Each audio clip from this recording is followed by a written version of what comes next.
G'day YouTube, Warbles on a lot here.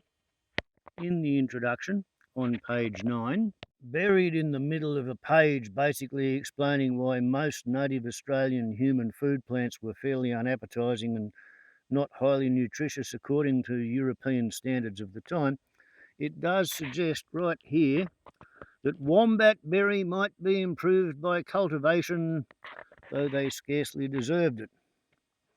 Other writers advocated cultivating our wild citruses or the delicious macadamia, a suggestion taken up most enthusiastically by the Americans. And because Trachymean incisor was the absolute pick of the litter, which we do find growing wild hereabouts on my front lawn, although they are having quite a hard time surviving the droughts. Look at that, we've even got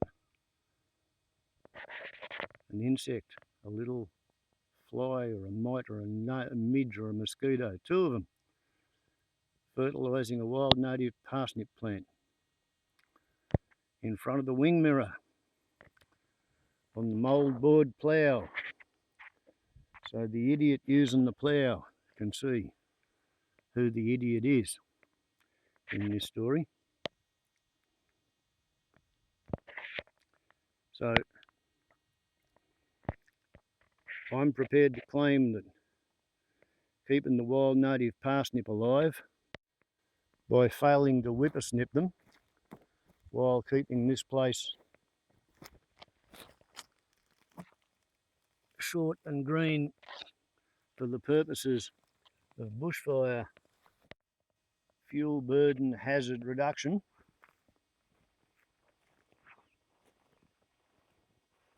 It occurred to me 25 or 30 years ago when I read of the existence of wombat berries. I thought, wouldn't it be nice if I could find some wombat berries and transplant them, on the theory that it might be nice to have some wombat berries to go with the wild native parsnips, the Trachymean incisors, which, as you can see, are struggling, but still I'm whippersnipping around them. I've never had them growing as thickly as they do grow in the book, but I am, in fact, right smack dab in the middle of their territory. And likewise for the wombat berries, which apparently look like that when they're flowering, and like that when the berries are actually ready to eat, and they have a white pithy interior with little black seeds. Anyway, wombat berry, Eustraphus latifolius. Other names: orange vine, blackfellow's orange. Field notes: the green wiry stems trail over low branches and open ground. Leaves are slender as illustrated, all broad, lined with parallel longitudinal veins. Flowers are white or lavender pink with 6 petals, 3 of them fringed. The 1 to 1.5 centimetre wide berries ripen from green to orange, splitting to display shiny black seeds. This vine is common in open forests, extending into dry woodlands and rainforest. Uses: the burst berries contain a tiny amount of white edible pulp, and the roots bear small earthen-coloured tubers 1 to 3 centimetres long, which taste sweet and juicy. These lie buried in hard soil and are considered scarcely worth excavating. The 19th century botanist Baron von Mueller, a man of some imagination, envisaged them as a food crop, probably capable of enlargement through culture, unquote. The scrambling lily, Guytonopleisum cymososium, of moist forests and creek banks, resembles wombat berry, except its berries are black and the petals unfringed. Its shoots have been compared to asparagus, for they may be boiled and eaten. So, there is a vine that lives here that apparently you can eat it like asparagus if you boil it. But I figured the wombat berry would be a thing worth transplanting, and I actually found some only about a kilometre away from here, and I brought them down in a bag, and in the bag with the wombat berry I had a fair amount of soil, because apparently there's a fungus that grows in the roots or in the soil around the roots. You can see these wiry vines. See how they got no leaves and no berries? It's because every time they grow, the kangaroos and the swamp wallabies find them. A week ago, I came out here and I was delighted to see that there were some berries on this one. Oh, look, see, this has still actually got some flowers unopened. So this may yet get some berries if that one leaf can photosynthesize enough for it to happen. Oh yes, there's another leaf there. Highly prized by the swamp wallabies and the kangaroos, and I think the black wallaroos as well. I couldn't honestly tell you whether that's a small swamp wallaby or a small red-necked Euro poo. But the point is, I have been left one single green wombat berry on the one little bit of the wombat berry vine that hasn't lost all of its leaves and is still connected to the ground, wound around the stick that I gave it to climb up. Because when I planted these things, I didn't realise that they probably should be a lot closer to the roots of whatever, in this case Melaleuca alternifolia, you want it to learn to grow up and along. So there we go. The fact that the vines are still in the ground and they're alive has to be considered a success. And I only remember bringing one vine back, so either that's the original and that's grown from a seed that's been dropped by the parent plant, or vice versa. But at the moment, yeah, I'm trying to do what Mr. Mueller said, in that he wanted the wombat berry to be cultivated for a food plant.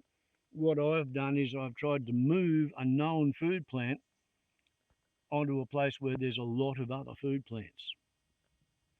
Xantheria, flax lily, different kind of a flax lily, longleaf spike rush, mountain beard heath,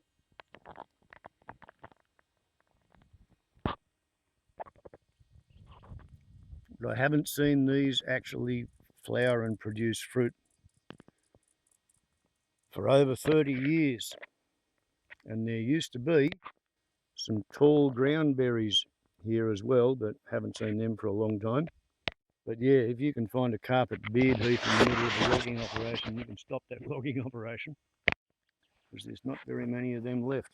And if you touch them with the string on a whippersnipper when you're trying to cut down the fire hazard around them, that's what happens. They've got absolutely zero tolerance of having the bark on their stems interfered with in any way. When this mukran flowers, you can get yourself a nice little taste of vitamin C from the base of the flower petals. Like a lot of Australian food plants, if you can't manage to eat the actual leaves, go and pull it out and try the base of the leaf. And quite often it's soft and juicy and tender and you can chew it at the base, even though you wouldn't want to try and eat the far end of it, because the far end is kind of armoured against herbivores. Such being the case with these flax lilies, but they also produce seeds. I've often wondered what those seeds are like if you have a go at grinding them. They could be flour. Not quite sure, but I think this is a longleaf mat rush rather than a longleaf spike rush. It doesn't have the bifurcated ends with the spiky bits, and it does have the parallel sides which can be woven into a watertight basket. And these here, there's something different again, which I've also been guarding by staying away from them with the whippersnapper whenever I see them. And since I've started leaving them alone, there's a lot more of that around. Although whether that is that or whether they're two different things, beyond my pay grade. I just try to keep the place too clean and green and short to burn, which once you get out beyond the limits of my brush cutting and whippersnipping, the landscape gets to be a bit scary. Around here you can fantasise actually defending against an ember attack by the use of sprinklers on tripods to wet down the ground around the bit in the middle that has to be defended. Method in the madness, eh? Meanwhile, I haven't seen a common fringe lily for at least 3 days. Haven't seen a chocolate lily for probably 12 years. And pink swamp lilies, they're around occasionally, as are ground orchids, but none that I can find here today. I really wish I had Murnong daisies, but I don't think I do have Murnong daisies. I think I have English dandelions instead. But we've got wild parsnips and we've got crane's bills and longleaf mat rush. I've also got a lot of blady grass, which, believe it or not, so it says in the book, is closely related to sugarcane, but all of the sweet, juicy, high starchy bit is buried underground and you only get to see the grassy bit on top.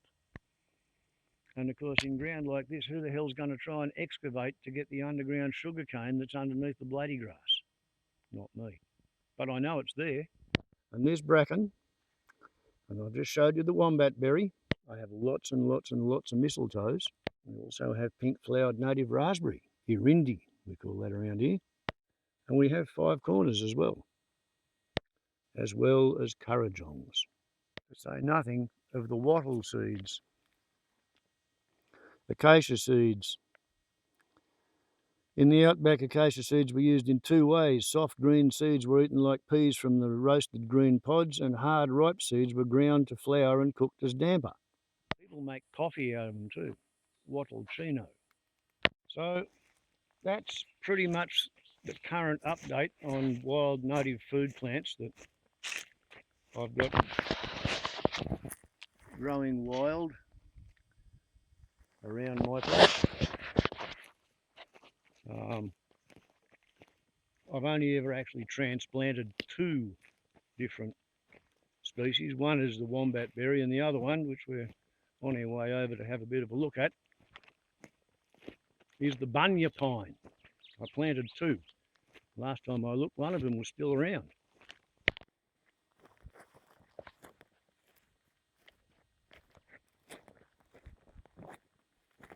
See, here's a little stand of those.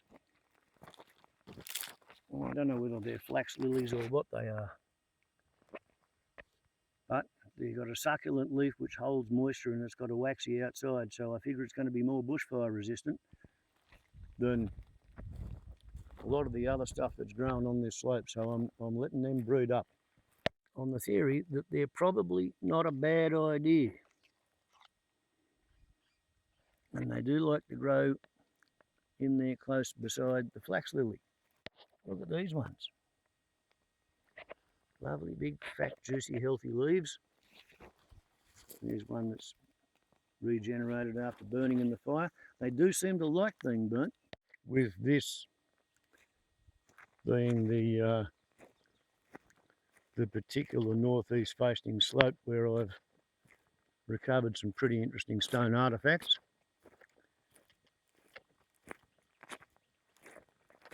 So it's kind of not surprising that the people who used to come here to carve didgeridoos have brought all manner of convenient food plants and sowed them up here. So they've got everything they need when coming for a visit to make a didgeridoo or a coolamon.